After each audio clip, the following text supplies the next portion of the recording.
What I love most about rivers is you can't step in the same river twice. Water's always changing, always flowing. But people, I guess, can't live like that. We all must pay a price. To be safe, we lose our chance of ever knowing what's around the river bend. Waiting just around the river bend. I look once more just beyond the river bend, beyond the shore, where the gulls fly free, don't know what for.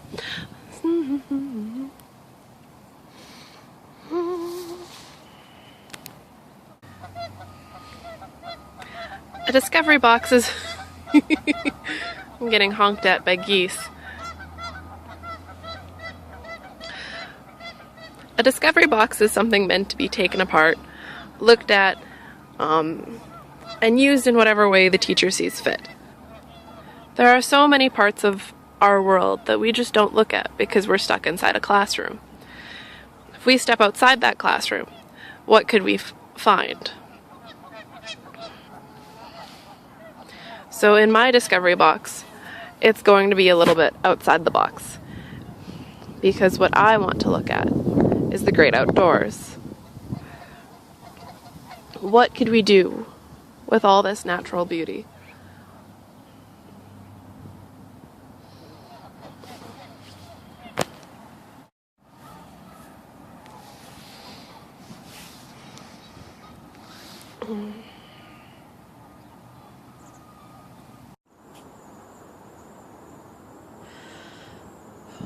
Oh, hello.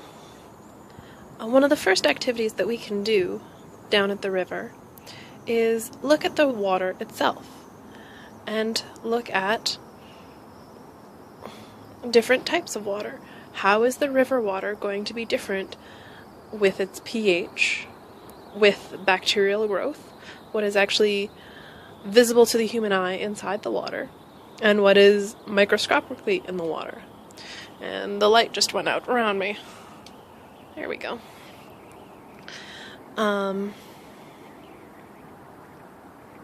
How is that water going to be different comparatively to, say, tap water, or pond water, or rainwater?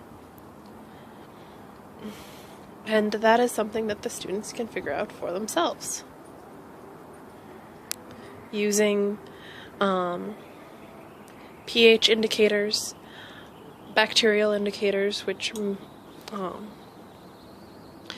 and a magnifying glass or a microscope.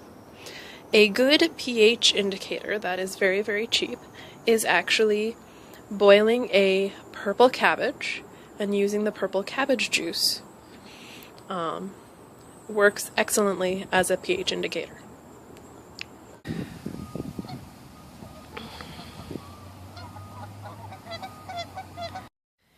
A station on tracking would be easiest in the winter, but if you want your students to learn more about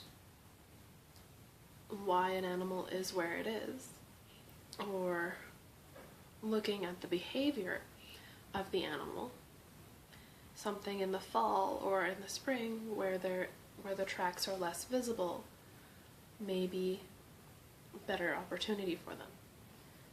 This could also be an activity that could be done over and over again, looking at different animals, looking at not just at their footprints, but at their habitat and their habits and why they do what they do.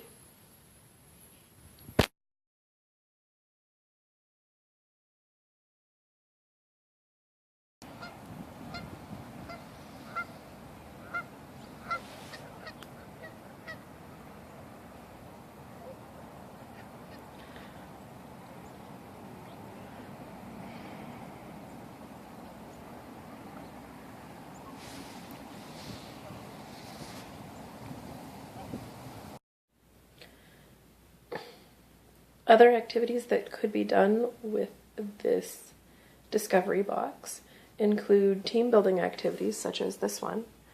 This activity is called 8 for 1, all for one, and it's about sharing a water source and what happens. So each group of 4 is asked to take a tin can holding water like this through different natural occurrences, such as a flood or a drought. They're asked to do different things. And they must carry it through these obstacles, and then you get to see how much water is left at the end for the last community.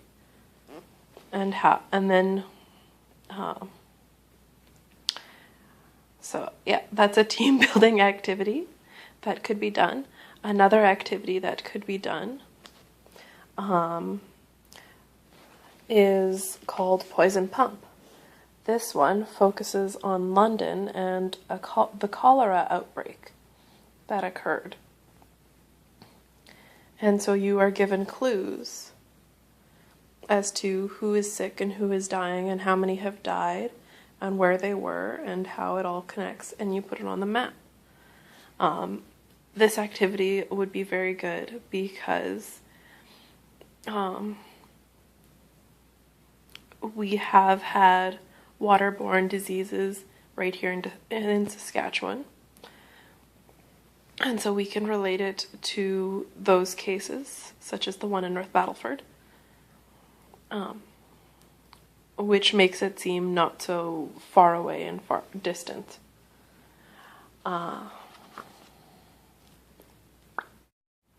Color Me Watershed is a good activity if you want to use GIS mapping, which is something we have discussed at length in our class. And this activity looks at runoff and what the runoff could be picking up to be putting in our major water sources. So why is the watershed the color it is? Is it blue? Is it green? Is it brown? Maybe it's pink. Why would it be pink? Okay, and it looks at the geography and how settlements and population growth affect our watershed. There are lots of activities that could be done, and I could explain in the book that I was just looking at. But the book does focus on water, so water is not the only aspect if we are looking at a holistic approach to looking at the outdoors. So looking at making an ecosystem would look at all the little bits that could be looked at, looking at those together. If we could make that in the classroom, or take seeds in the fall and plant them and see what happens. They would be local seeds, and so we would have to look at what are the things that we can grow locally that survive our harsh winters and our even harsher summers.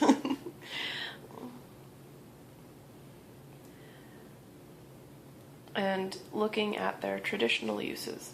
Are there any plants that we have that are used in medicines or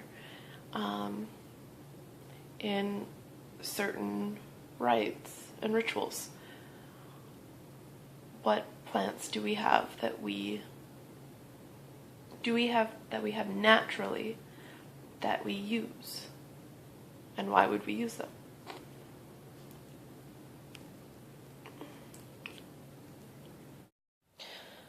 I got my inspiration from this professional development opportunity and the elder articles, which we read in class.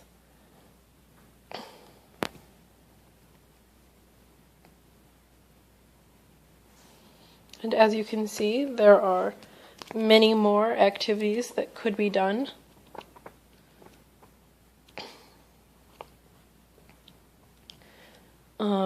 Within this discovery box, but I did not feel like making that many videos. Yay! Thank you for watching. I feel it there beyond those trees, or right behind these waterfalls. Do I ignore the sound of distant drumming? For a handsome, sturdy husband who built handsome, sturdy walls, and never dreams that something might be coming. Just around the river bend, waiting just around the river bend. I look once more, just around the river bend, beyond the shore, where the gulls fly free. Don't know what for, but